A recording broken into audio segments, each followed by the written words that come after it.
അങ്ങനെ ഞങ്ങൾ ബ്രോഡ്വേയിൽ നിന്ന് ഇടപ്പള്ളി എത്തി. അവിടെ നിന്ന് നേരെ പോയത് ലുലു മോളിലേക്കാണ്. ആദ്യം തന്നെ മാപ്പൊക്കെ നോക്കി ഞങ്ങൾക്ക് പോകേണ്ട ഓരോ ഷോപ്സും ഏതൊക്കെ ഫ്ലോറിലാണെന്ന് മനസ്സിലാക്കി നടക്കാൻ തുടങ്ങി. ക്രിസ്മസ് ടൈം ആയതുകൊണ്ട് ഒരുപാട് ക്രിസ്മസ് ട്രീ ഒക്കെ കണ്ടു.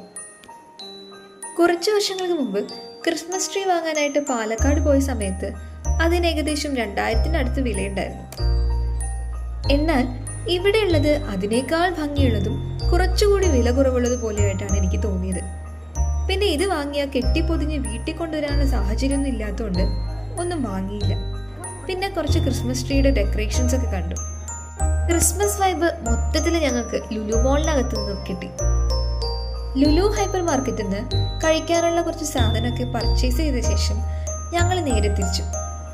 ഇവിടുന്ന് കുറച്ച് ദൂരേ ഉള്ളൂ റൂമിലേക്ക്. അതുകൊണ്ട് നടന്നു പോകാൻ തീരുമാനിച്ചു.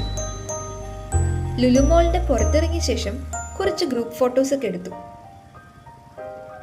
നടന്നു പോകുമ്പോൾ വന്ന വഴിക്ക് കണ്ട പള്ളിയിലെ ഡെക്കറേഷൻസ് ഒക്കെ മുഴുവനായിരുന്നു. അത്യാവശ്യം സമയം വൈകിയതുകൊണ്ടും നല്ല തിരക്കും ബ്ലോക്കും ഒക്കെ ഉള്ളതുകൊണ്ട് ഞങ്ങൾ അങ്ങോട്ട് പോകാൻ നിന്നില്ല. പുറത്തു നിന്ന് കണ്ട ശേഷം റൂമിലേക്ക് നടന്നു.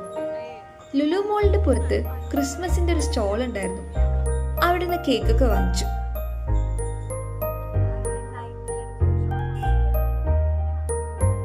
രാത്രി ആയതോടെ രാവിലെ കണ്ട പാം ഗ്രൂപ്പ്സിന്റെ മട്ടും ഭാവവും എല്ലാം മാറിയിരിക്കുന്നു.